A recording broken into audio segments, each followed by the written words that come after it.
Hello there. Welcome to my review of this Datavue Spark keyboard module. I got it from an old laptop like this, but the handle was broken off, the screen was floppy, and some parts of the thing was rusted to hell. So when I went to unscrew it, it instantly scripted and got rust everywhere. Thankfully, a lot of the inside is well protected, which I think helped keep the keyboard in better condition. So I did what any normal person would do and rip it apart like an animal, because that was the only way I could remove it, and the computer was fucked anyway, so it saves on storage and making a mess everywhere. Because, rust and shit. The Datavue Spark is a DOS-based system that I believe was released in 1987, where I found an old magazine from the same year detailing this laptop with various other information. As you can see, they went to compare it to a bunch of other competitors at the time. It says the cost in 1987 was $995, which now is 2.5 grand for inflation. They also mention the Datavue Snap, which is a higher end version costing about $2,000 at the time and nearly 5.5 grand for inflation. So I think it's a good reminder of how expensive this used to be, especially when all you got for that was a CPU that can't even do 10 megahertz. There's a lot of other interesting information that you can pause this video and look at if you really wanted to.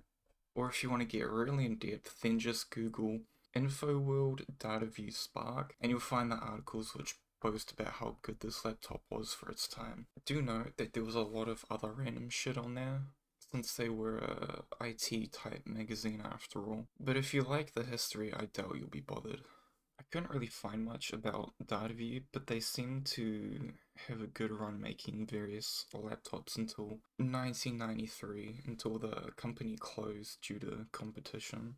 There are some part numbers on the PCB that might be interesting. It says Rev 3.0 on the front, so I guess this is the third revolution of this PCB. I can't really tell if that makes it new or old considering there isn't much of it online.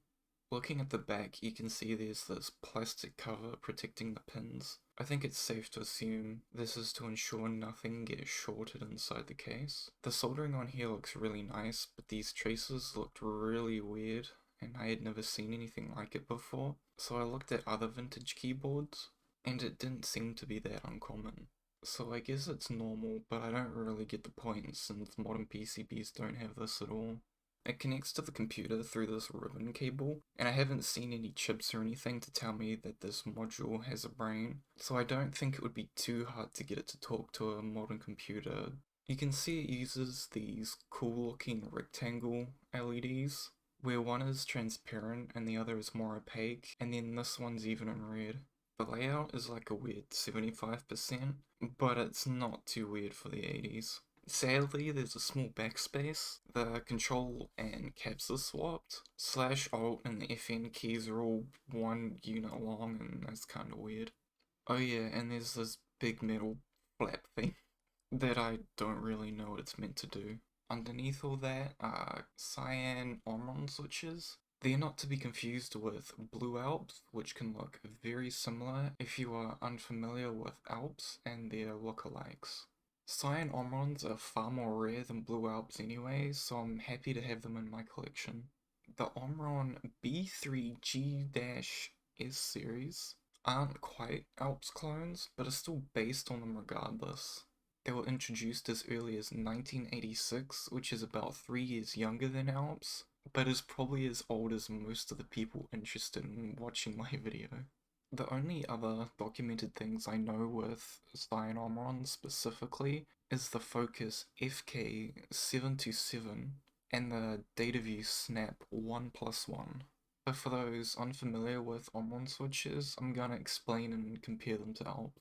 Firstly, from what I've searched and seen online, they can be incredibly unreliable and if more than multiple switches die without warning. It's probably partially because of how old they are, but plenty of Alp switches still hold up pretty well despite their age. Since the laptop I got this from was rusty and left in the rain, I'd have to guess there's probably more faulty switches on here than an e-girl's IQ. Looking at the internals of Omrons, you can see straight away the similarities. They both use a sandwich type contact plate for the slider to push down and register a key press. They both use a big thick click leaf to get their tactility and click of their switch. The slider is similar in shape but has a lug on the side, which I believe is to keep the clicker in place. The housing is very box-like too and hollow, with a small post at the bottom for the spring to sit on. The keycap mount is different though. They look like Alps mount but are too big to actually be compatible with Alps. This is pretty disappointing because they look pretty nice. This switch is a relatively lightweight clicky switch. As much as the tactility isn't there, it's still a tactile switch.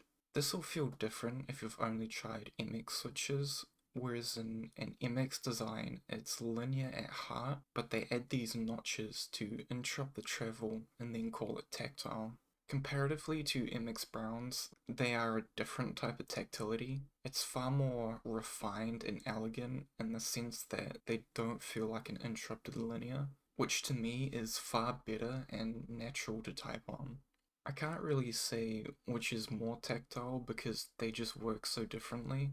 The tactile event feels further down than other switches and really reminds me of a buckling spring feel, except the tactile event is far more rounded and subtle.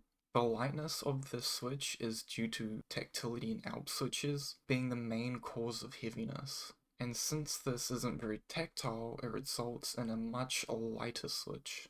Considering the condition I got this laptop in, all the switches seem to be in decent condition. They don't bind at all on off center key presses, which is surprising with how much I know Alps hate any dirt usage. They also feel smoother than cherry, but that's not really saying anything. So I think they might take to wear well, because look at all the shit on the plate. The sound of these switches are top tier. I personally feel only Alp style switches can truly do clicky well, and that's because so much can go wrong when making a clicky design. MX Blue is one of the worst offenders, and box switches with their high-pitched tick sound isn't much better. The spacebar feels heavier, which isn't that uncommon on vintage boards, and the stabilize keys are stabilized well, but the enter key uses a rod stabilizer, which causes it to bind a little. If you really try, you can make it impossible to press down. The keycaps are thin Pbt with double die sub-legends. If you haven't noticed already, they have a really interesting and unique look, where the modifiers are white and the alphas are a very light grey. The F keys are an even darker grey, and I really like the orange sub-legends.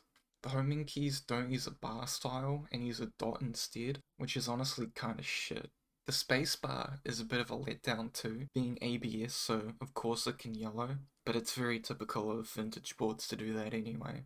A problem I found with the keycap profile is since the number row and the F row are the same height, it feels kinda weird in the way, but I found it less noticeable if it's a staggered layout like this other 75% I have. So I really like this keyboard. The switches feel genuinely unique, interesting, and elegant, and this is one of the reasons why I'm so drawn to vintage. So with that done, if you want to see more keyboard reviews in the future, like, comment, whatever, and I'll push them out when I can be bothered. The next video I plan to release will also be vintage, so please look out for that. Thanks for watching, hope you liked it, and here's me typing on the keyboard.